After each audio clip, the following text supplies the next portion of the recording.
السلام عليكم ورحمة الله تعالى وبركاته. الأهل والأحباب والأصدقاء وكل المعارف، كيف حالكم؟ إن شاء الله طيبين.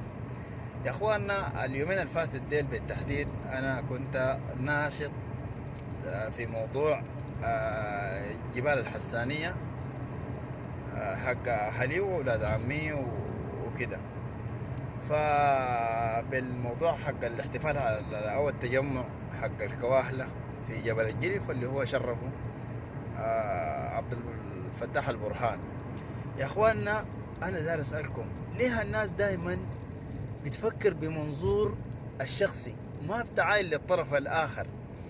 انا طبعا مختار ده الحمد لله معروف عليه اني شخصيه قوميه، ما دار اعوذ بالله من كلمه انا، لكن معروف في البلد هناك او في حياتي العامه هنا يعني زول اجتماعي، يعني الحمد لله رب العالمين. ومشهود لي بالتجارب من والله من انا يمكن طفل عديل عمري 8 سنة ولا 9 سنة، من زمان بطلع في المسرح.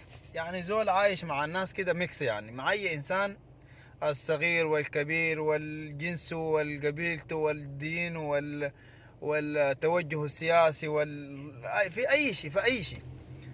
فأنا لما طرحت موضوع هنا ده على مواقع التواصل الاجتماعي في الجروبات العامة أو في صفحتي، يا اخواننا ده موضوع حساس جدا، الناس ما عارفه الكلام ده، وديل اولاد عمي وديل لحمي ودمي. انا اذا ما وقفت انا مختار الناشط في مواقع التواصل الاجتماعي، او يعني ابرزت قضيه اهلي في وقت انهم عايزيني انا ابرزهم محتاجين لي. منو اللي بيبرز لهم؟ حكومه؟ اهلي ديل مصدومين طيله السنين دي، من الاف، من مئات السنين من قبل الاستغلال. يعني في تجاهل ليهم بصورة غير طبيعية. فنحن جينا لقينا الحاجة دي، فإذا ما غيرته أنا شخصيا وما دافعته أنا شخصيا، منو اللي بيدافع؟ بالمناسبة نحن أول مسؤول يجينا على راس، سبحان الله الحمد لله رب العالمين انتصرنا.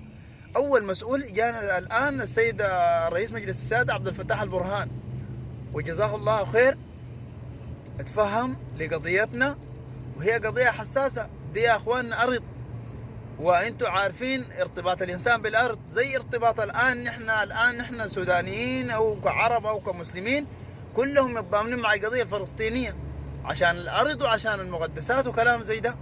فالموضوع بالنسبه لنا نحن موضوع مقدس الارض، ودي ارض جدودنا الهاجروا منها، فاتوا النيل الابيض وتوزعوا على مستوى السودان، وحتى نحن نزلنا على ضفاف النيل مع أهلنا وابناء عمومتنا، نعتبرهم والله ناس أخواننا وعزيزين علينا جدا، الجعلين والشوايقة والمناصير والقريات والهواوير، كلنا عايشين في مجتمع واحد.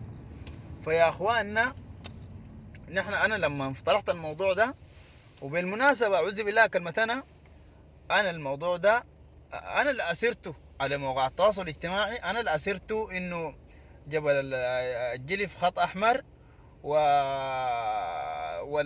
والهاشتاج الثاني، الاول كان جبل جلف خط احمر، والهاشتاج الثاني لا محميه في جبال الحسانيه.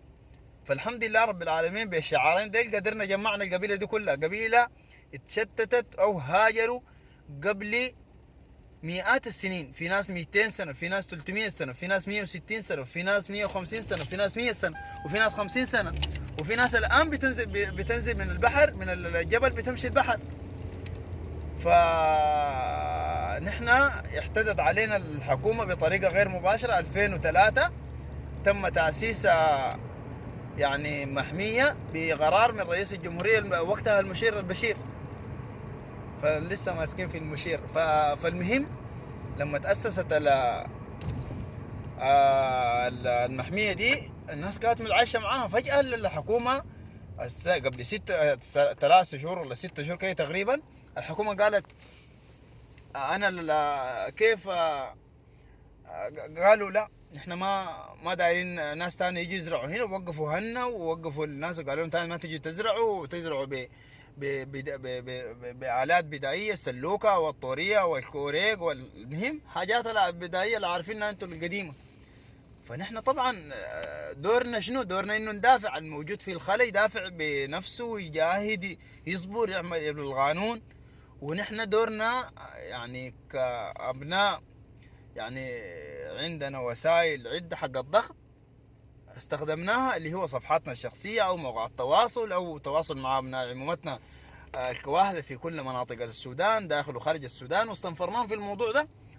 والحمد لله رب العالمين نحن الآن ضربنا عصفورين بحجر، جمعنا قبيلتنا، وفي نفس الوقت جبنا رئيس مجلس السيادة والغالين المحمية اللي هي نحن لدينا بإلغاها، لأن المحمية دي أصلا يعني محتدى عليها من الحكومة نفسها. هي يعني الحكومة حارساها، لكن في نفس الوقت أشخاص الناس اللي قاعدين فيها أو الحامينها عارفين إنه مين اللي بيخش على المحمية، والأهالي متضامنين ومتواقفين مع هنا يعني اسمه شنو، مع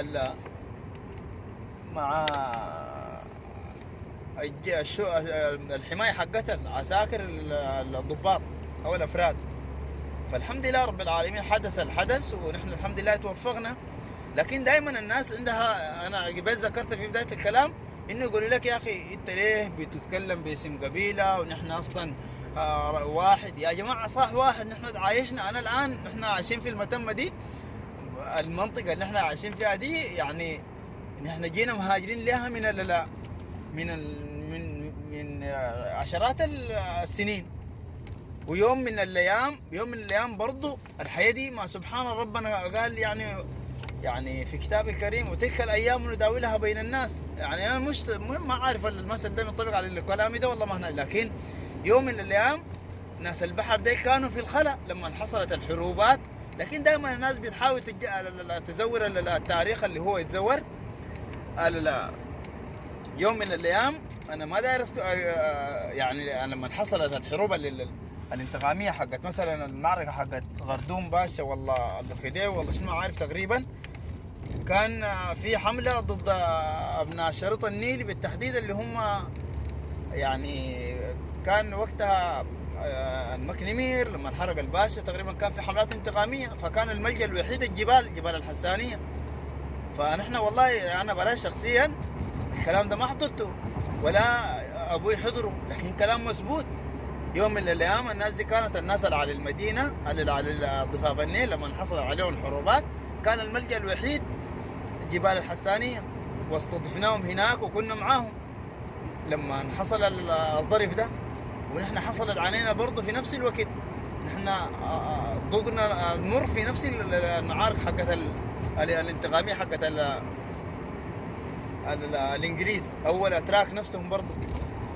الآن نحن حصلت لنا ظروف معينة من الجبل ده، حصلت لنا ظروف في فترة معينة من الزمن إنه تم في محل ما في أمطار، والناس زمان دائما عايشة على الأمطار وكده. فالآن يعني نحن متعايشين على ضفاف النيل مع أبناء الجعالية، الشوايقة، كل القبائل اللي نحن متعايشين معاها. يعني الحمد لله رب العالمين ما حصل بيننا بينهم ولا شيء، في نسب وفي تجارة وفي تعليم وكل شيء.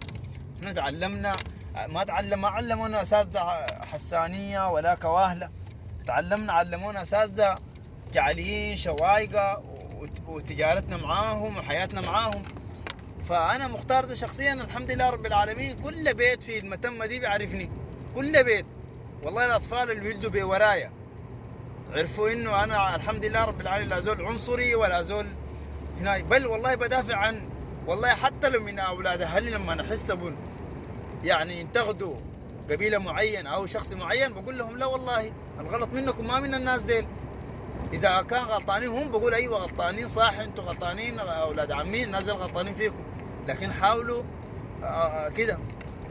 في نفس الوقت لما أولاد عمي أشوف إن واحد انتقدهم وانتقد قبيلة تانية أو ناس تانيين، فبقول لهم يا أخي والله الكلام ده منكم غلط، لأنه يا إخواننا الكمال لله سبحانه وتعالى.